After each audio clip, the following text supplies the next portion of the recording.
मैं हाथ जोड़कर समाज की मात्र शक्ति से ये अपील करता हूँ कि आप धार्मिक कचरे का शिकार मत बनिए। अरे राहुल भाई क्या ढूंढ रहे हो? भैया अभी बताता हूँ किस प्रकार हम अपनी नदियों को दूषित करते हैं धार्मिक कचरा दे करके। आज मैं वही कचरा यहाँ से उठाने आया हूँ ओल्ड वजीराबाद घाट से, यमुना नदी के किनारे से।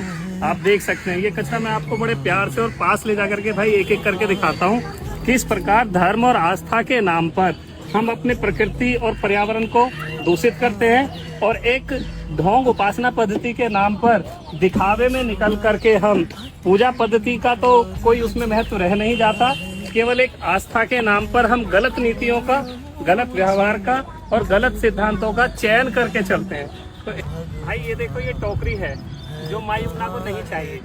इसमें धार्मिक लिपस्टिक, बिंदी, चूड़ियाँ इस प्रकार रख के दी जाती हैं माता और बहनों को। ये भी कूड़े में डाल दी गई। उपयोग कीजिए लेकिन इसको सही जगह डालिए। उसके बाद ये भाई कपूर की डब्बी है मेरे हाथ में, माँ सरस्वती कपूर जिसपे साफ साफ लिखा हुआ है। ये प्लास्टिक है। ये माँ यमुना को हमने किस लिए देना है भाई? दूषित करने के लिए देना है। मछली या कछुआ इसे फूड समझ के खाएगा और मर जाएगा।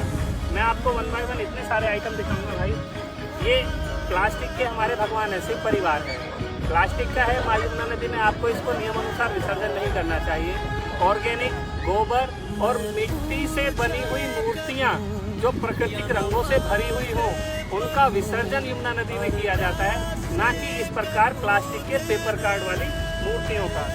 इसके बाद ये चुनरी है, ये फाइबर की बनी है, प्लास्टिक के रेशे की बनी है, कपड़े की भी नहीं है कि बायोडिग्रेडेबल हो, जमीन में खप जाए, गल जाए। ये भी एक स्कैम है धार्मिक मान्यताओं के नाम पर। इसके बाद आप ये देखेंगे कि श्रृंगार के नाम पर किस प्रकार हमारी माता और बहनों को बेवकूफ बनाया जाता है। ये चूड़ियां हैं भाई, देखिए आप प्लास्टिक की, क्या भगवान या माता रानी ने स्वीकार करेगी?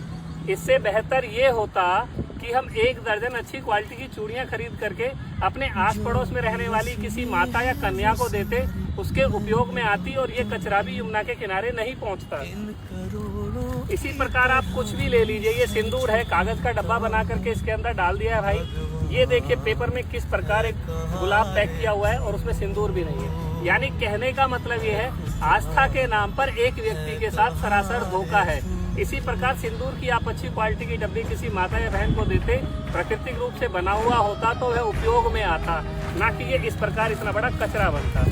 जिस शीशे में मैं अपना मुंह नहीं देख पा रहा हूँ उसमें भगवान किस प्रकार अपना मुंह देखेंगे, ये भी एक बहुत गंभीर चिंता का विषय है। हमें अपना विवेक लगाना पड़ेगा। ये देखिए भाई नंदी हैं, लाए गए होंगे, इन्हें आप घर के किसी गमले में रख सकते थे, वहाँ की ये शोभा बढ़ाते, ना कि ये इस कचरे में आकर स्थान पा रहे हैं। इसी प्रकार ये नंदी है, सेरेमिक टाइप की एक मेटल है जो प्लास्टिक की है, पर्यावरण के बिल्कुल भी अनुकूल नहीं है। रामेश्वरम से लाया हुआ पत्थर है, वो डाला हुआ है, शंखनूपुरी है, इसको वहाँ से लाए आप आस्था के साथ और यहाँ इस यमुना जैसे नाले में दूषित नदियों के पास आप छोड़कर चले गए। उसी प्रकार ये बनावटी लिपस्टिक है। देखिए लिपस्टिक के अंदर क्या निकला है, लिपस्टिक है ही नहीं, केवल आस्थाओं के साथ खिलवाड़ है। मैं हाथ जोड़कर समाज की मात्र शक्ति से ये अपील करता हूँ कि आप धार्मिक कचरे का शिकार मत बनिए।